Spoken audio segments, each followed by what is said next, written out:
Hello students, today we will be starting with module number 6, Capital Structure and Dividend Decisions. Today under this module we will be covering the theory part relating to capital structure and dividend decisions. Module 6, Capital Structure and Dividend Decision covers the below as per VTU syllabus. On the left hand side you have a complete theory part, and on the right hand side we will be having sums relating to these topics.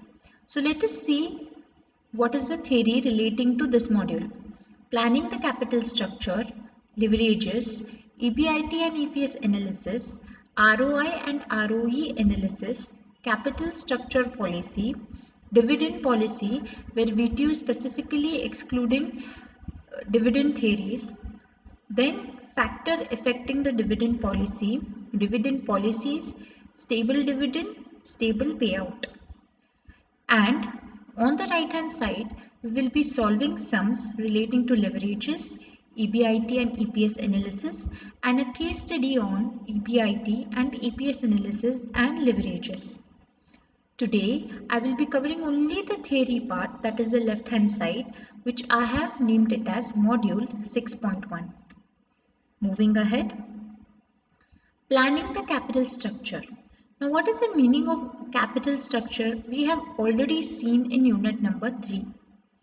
Capital structure is nothing but when a company wants finance, it will raise its funds through various sources.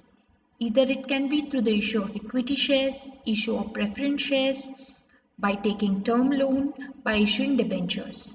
So when it raises the funds through these sources, it is nothing but it is a capital structure made by the company. Now, how should the company plan the capital structure? Means how should a company determine what can be the optimal or best capital structure? What should be the combination of preference shares with equity shares, or what should be the combination of debentures with the equity? So it is planning the capital structure. Let us see the meaning. Capital structure planning aims at maximization of profits and the wealth of the shareholders. It also ensures the maximum value of the firm. See, when any company wants to plan its capital structure in such a way that it earns maximum profits, and it always wants to see that the firm's value is always at the maximum and it gives maximum wealth to the shareholders. So it is duty of the financial manager to plan its capital structure in such a way where it will have maximum benefit in respect to the firm. Planning the proper mix of debt and equity in the capital structure. In order to achieve optimal capital structure, whenever a company wants to get the capital, it should always, before making a selection of the appropriate sources through which it wants to raise funds, it has to consider what will be the optimal mixture of debt and equity which will be beneficial to the company, and then the company should plan the capital structure in such a way that it has to be the best or optimal capital structure. The firm should try to reach as near as possible of the optimal point of debt equity mix. See, we already know the sources of finance or the sources through which the capital can be raised by the company. So always a firm or the management of the firm or the financial manager should always see that the company should always reach a point which is optimal or best, having a combination of debt and equity mix. Now, what is the proportion of debt and what should be the proportion of equity? That is the main thing for planning the capital structure. Now, in order to plan optimal capital structure, the below analysis can be used. Now, how to derive at the optimal capital structure? So the different analysis that can be used by the financial manager is EBIT and EPS analysis, cost of capital analysis, cash flow analysis, and leverage analysis. So let us move ahead now. What is EBIT and EPS analysis? We already know that EBIT is nothing but earnings before interest and tax. Now interest is nothing but interest given, that is financial interest, interest given to raise the funds. Like interest is paid to the debenture holders. Interest is paid to the banks for the term loan that is raised by the banks, and taxes is nothing but the tax on the income. So EBIT is earnings before interest and tax, and EPS is nothing but earnings per share. So let us see what this stands for. It gives a comparative study of various choices available under hypothetical figures of variable EBIT and EPS. This means that if you keep on changing the degree of EBIT and EPS, like when your earnings change or if the level of earnings is changing, that is variable EBIT EPS analysis, you will have a choice between different financing mix depending upon the extent of debt financing, which means at different level of EBIT given, okay, the level of financing mix will be different. Like interest on debt and is a financial fixed, and interest on debt and fixed dividend on preferential capital are something which are fixed charge, but depending on the earnings the EPS also will change.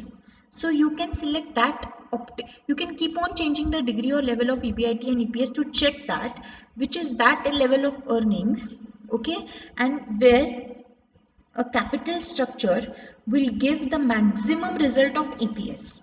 So which capital structure will you select under this analysis? A capital structure which is expected to result in maximization of EPS should be selected, because how EBIT is calculated, you all know EBIT is nothing but earnings before interest and tax. So first you deduct interest and then you get deduct tax, then you get earnings after tax, then you deduct preference dividend, then you get earnings available to equity shareholders. And how do you calculate EPS? Is nothing but earnings available to equity shareholders divided by number of equity shares. So you will keep on changing the earnings, so this will be variable, and then you will select that particular level. You'll keep on changing the earnings and you will keep on seeing the you will keep on seeing the fixed financial charges on debt and on preference dividend. So based on that you will select that particular capital structure which will give maximum earnings, which will give maximum EPS. Next, cost of capital analysis. Now, I'll just read this first. Every rupee invested in a firm has a cost. So, cost of capital refers to the minimum return expected by its suppliers or investors.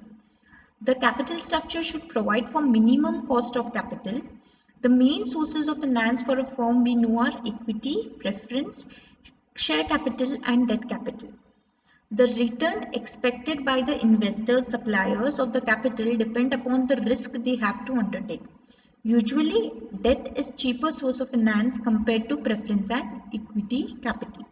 So what do you mean by cost of capital analysis? Under this analysis, the financial manager will see that it has to raise the capital through different sources. Now it will select that particular source or combination of that particular sources where the cost of raising that source will be minimum.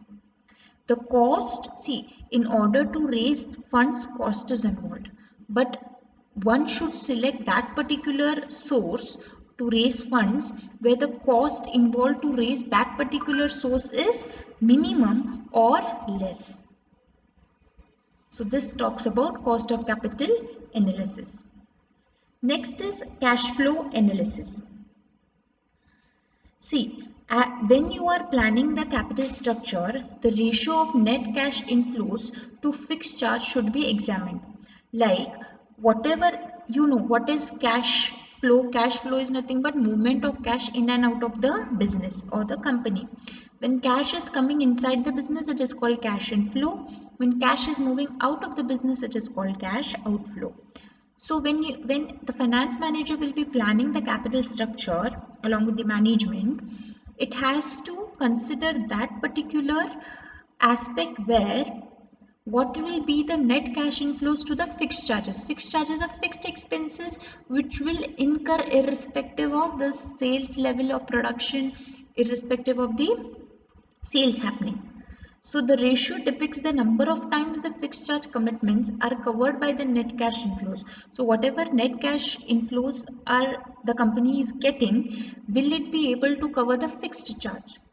Greater is this coverage, greater is the capacity of the firm to use debts and other sources of funds carrying fixed rate of interest and dividend.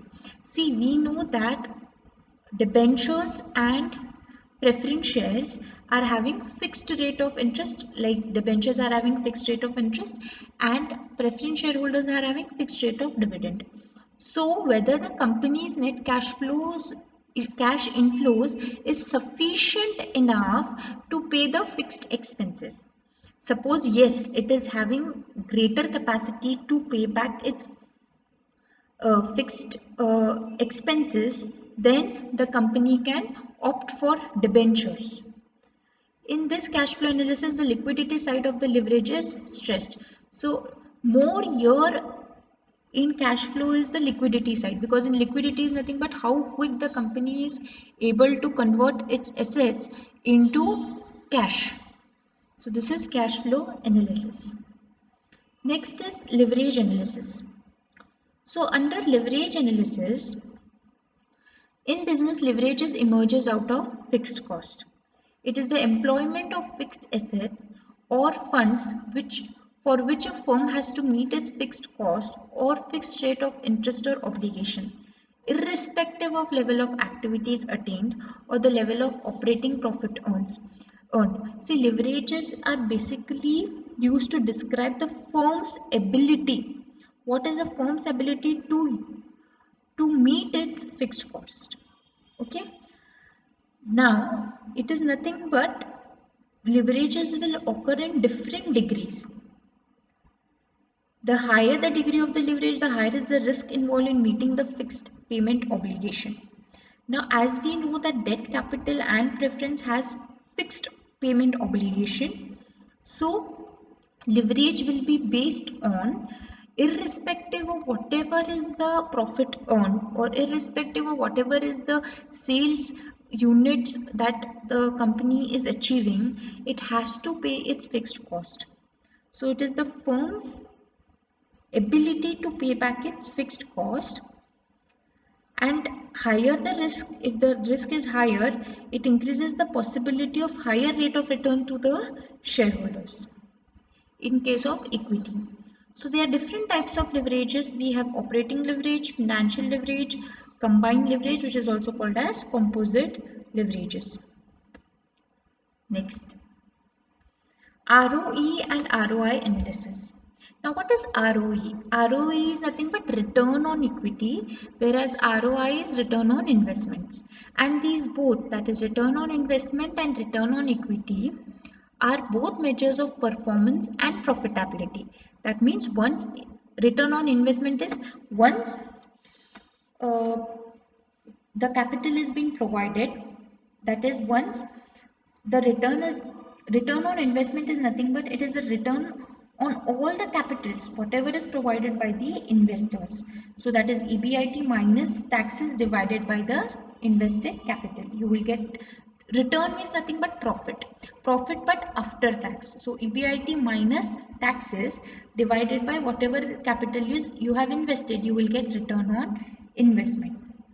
So it is nothing but invested capital in a firm's capital structure consisting of equity and long-term and short-term debts.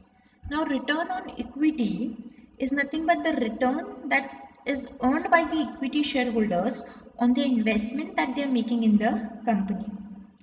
So it is nothing but net income, whatever is the net income divided by the shareholders equity, you get return on equity. So the higher the return on investment and return on equity, it is very good or better for the organization.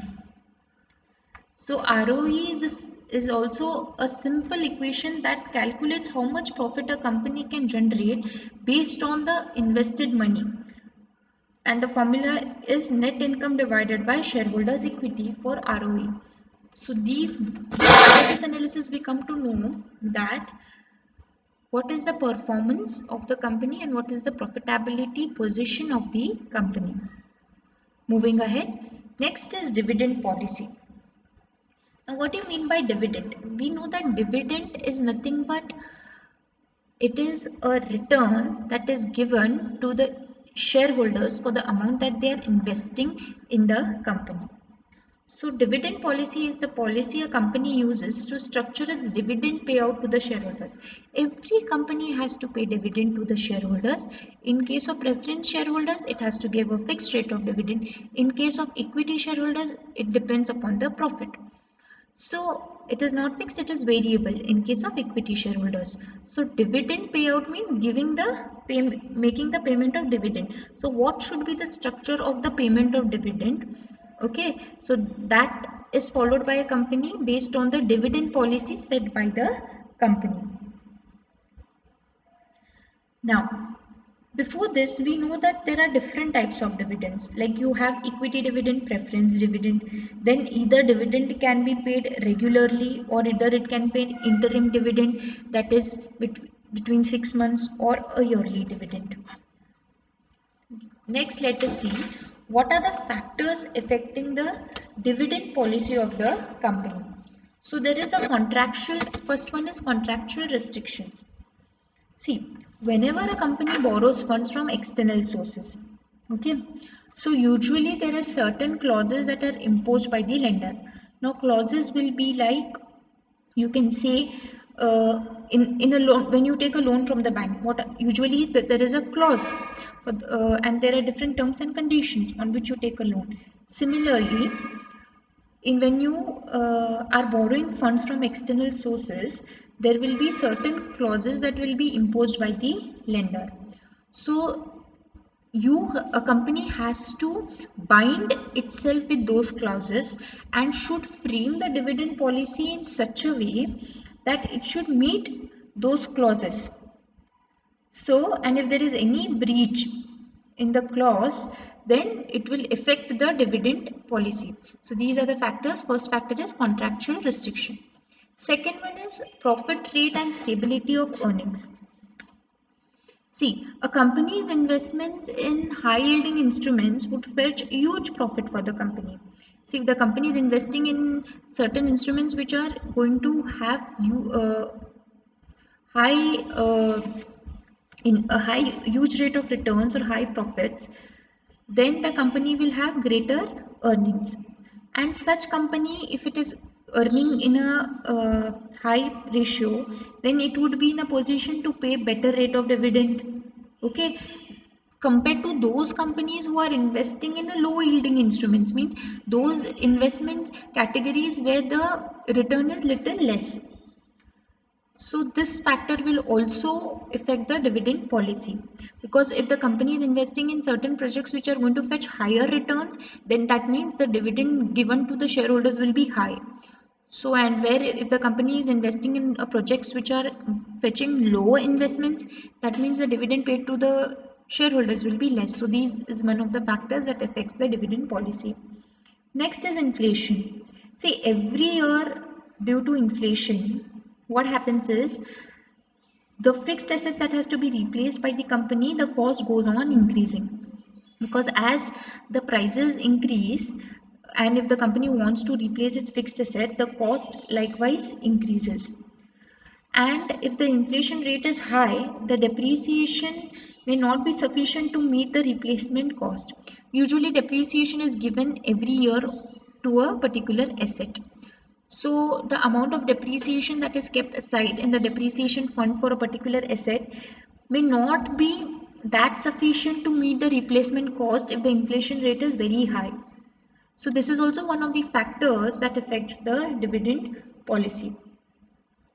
Because in such a case, what will happen is, if it is not able to replace its assets, then the management of the company will be compelled to reduce the rate of dividend in order to maintain a financial health of the company, so that the company looks healthy, financially healthy. What the company or the management will do, it will try to reduce the dividend to be given to the shareholders due to the rate of inflation going high. Next, there are types of dividend policy, that is stable dividend policy, regular dividend policy, irregular dividend policy, and no dividend policy. Now let us see what is stable dividend policy. In this type of policy, steady and predictable dividend payouts are made each year, which is what most investors seek.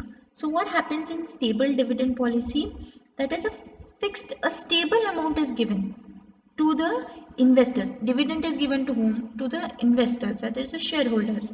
So the dividend is given in a stable manner every year to the investors, and that is what an investor will want. If I am investing in a company, I want that they give me returns in a stable manner and predictable manner, that I know I'll be getting dividend. So that is stable dividend policy, where stable amount is given every year. Now the stable dividend policy may be again in different forms. Either it can be a stable or a constant payout, or constant dividend per share, or stable plus some extra dividend. So what is stable or constant payout? It is nothing but fixed percentage of earnings is given as dividend every year. In stable dividend policy, there is one more concept as stable payout. Means what? Stable payout means fixed percentage of earnings will be given every year. So it is stable, it is steady. Next, constant dividend per share. Under stable dividend policy, there can be one more form as constant dividend per share. So where fixed dividend per share can be given irrespective of the level of earnings. So this is nothing but constant dividend per share. And stable plus some extra dividend is, some companies what they'll do is, they will pay constant low dividend per share plus some extra dividend in case in those years where the company is making profits. So such a policy is most suitable to the firm having fluctuating earnings every year. So under stable dividend, we have seen that the dividend paid to the shareholders every year will be stable and fixed and predictable. Okay, and there are three forms in stable dividend policy, that is stable or constant payout, where fixed percentage of earnings will be given. Constant dividend per share means per share there will be same fixed dividend payable irrespective of the level of earnings. And stable plus extra dividend is, low level of dividend will be paid, that which will be fixed, plus extra dividend will be paid based on the company's earnings every year. Next is regular dividend policy, which means payment of dividend at the usual rate is termed as regular dividend. So the regular rate, whatever you are making the payment is of dividend, is said to be regular dividend policy. The investors such as retired persons, widows, and other economically weaker persons prefer this to get regular dividends. Next is irregular dividend policy, where dividend is not paid regularly. It can be due to many reasons such as liquidity crisis in the company, unpredictable future income, and there may be no profitability or success in the company. See, when the company is having all these problems, company may not be able to pay dividend regularly to the shareholders. Therefore, it is irregular dividend policy. No dividend policy means where no dividend is paid to the shareholders, where the company may decide to keep the entire earnings as retained earnings or to meet its working capital requirement. Usually dividend is paid out of profits that is earned by the company. But in case the company decides that whatever profits it is earning, it will keep as a savings. Savings is nothing but retained earnings, or will use it for working capital, then it comes under no dividend policy. Thank you, students. We have completed the end of module 6.1, that is complete theory on module number 6, capital structure and dividend decisions. Thank you.